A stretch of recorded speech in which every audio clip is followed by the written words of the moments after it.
मित्रांनो, आपल्या चॅनलवर तुमचं मनापासून स्वागत. आज मी माझ्या फॅमिलीसोबत केलेल्या सुंदर मंदिराच्या भेटीचा व्लॉग तुमच्यासोबत शेअर करत आहे. चला या सुंदर प्रवासाची सुरुवात करूया. आम्ही सकाळी 11 वाजता घरातून निघालो. माझ्यासोबत माझी आई, माझी दोन्ही मुलं, माझ्या बहिणीची मुलगी आणि माझी भाऊचे आणि तिची मुलगी. हॅलो गाईज, आम्ही आता कुठे चाललो? सांग, व्लॉगिंग करूया आपण. कुठे चाललोय आपण?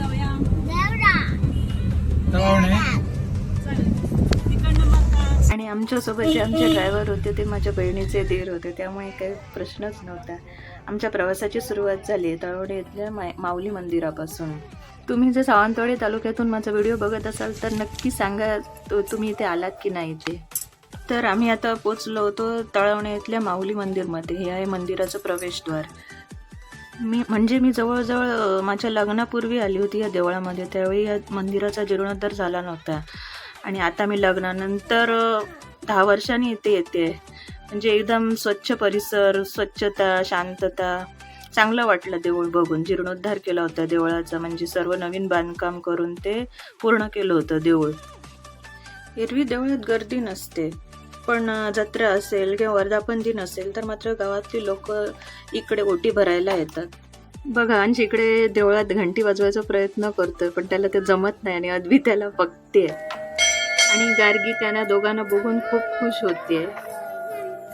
भूमी माझी मुलगी, गार्गी बहिणीची मुलगी आणि अद्वी माझ्या भावाची मुलगी आणि माझा अंश असे चौघे पण एकत्र आल्यावर खूप मजा मस्ती करतात. म्हणजे गटकेत भांडतात आणि गटकेत बरी होतात. मे महिन्याच्या सुट्टीतच ते चौघे एकत्र येतात. हा माऊली मंदिर मधला आतील गाभारा आहे. तिथे मम्मी आणि रोशनीची ओटी भरण्याची तयारी चालू आहे. आता मी माझ्या माहेरच्या कुलदेवीची ओटी भरली आणि मनापासून प्रार्थना केली की प्रत्येकाच्या आयुष्यात सुख, समाधान आणि चांगलं आरोग्य राहू दे. गावकऱ्याने गाराणं घातलं. मनाला खूप प्रसन्न वाटलं. मला मंदिरामध्ये एक प्रकारची सकारात्मक ऊर्जा जाणवली.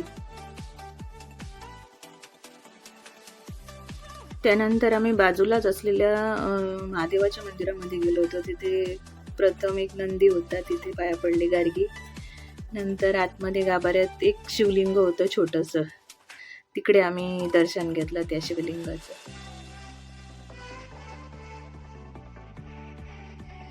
इथे मला भूमी विचारत होती की मी हळद लावू की पिंजर लावू. मी म्हटलं, अगं मनापासून नमस्कार केलास तर देव पावतोच आपल्याला. तर हा आहे आरोंद्याचा बाजार. आज शनिवार होता, आरोंद्याचा शनिवारचा बाजार होता, त्याच्यामुळे खूप गर्दी होती बाजारात. ट्रॅफिकमधून गाडी काढत आम्ही आता रेडीला निघालो. आज गर्दी होती गणपती मंदिरामध्ये, कारण मे महिन्याची सुट्टी चालू होती ना. मुंबईकर पण फिरायला आले होते सुट्ट्यांमध्ये. तुम्ही इथे रेडी गणपती मंदिरमध्ये कधी आलात का? मला कमेंट करून नक्की सांगा. हे खूप फेमस मंदिर आहे.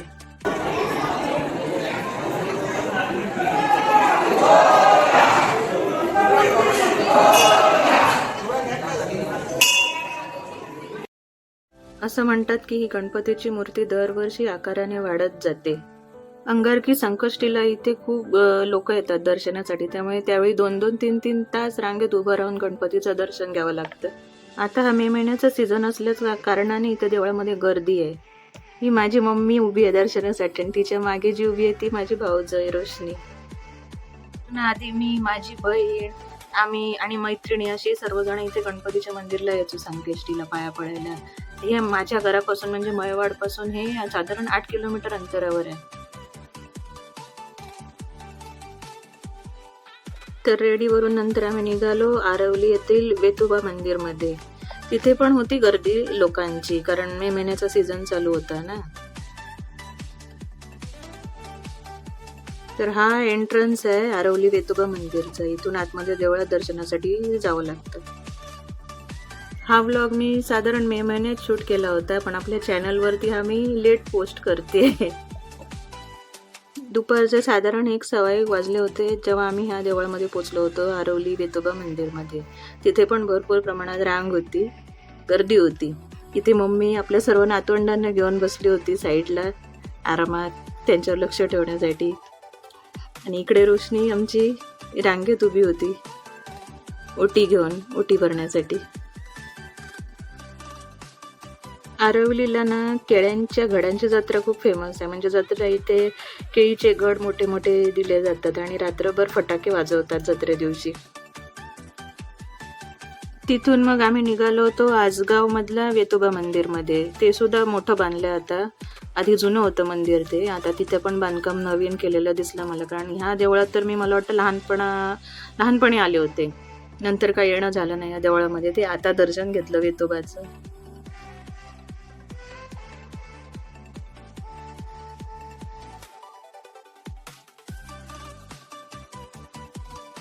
तर इथे एंट्रन्सला एक कासव आहे, ती अद्वी आमची छोटी दर्शन घेते कासवाचं.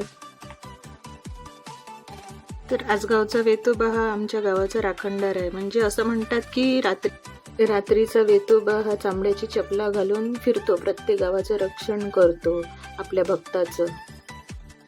इकडे पण कुठली इच्छा मनोकामना पूर्ण जर झाली तर वेतोबाला केळीचा घड अर्पण केला जातो नैवेद्य म्हणून.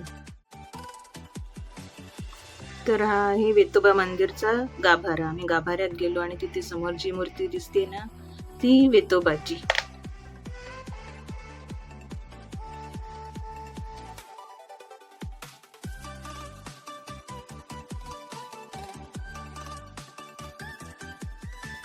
तर या आहेत वेतोबाच्या चपला, म्हणजे वाहना चामड्याच्या. ह्या झरतात, त्या झरून झाल्यानंतर इथे त्या एकत्रितपणे ठेवल्या आहेत जमा करून.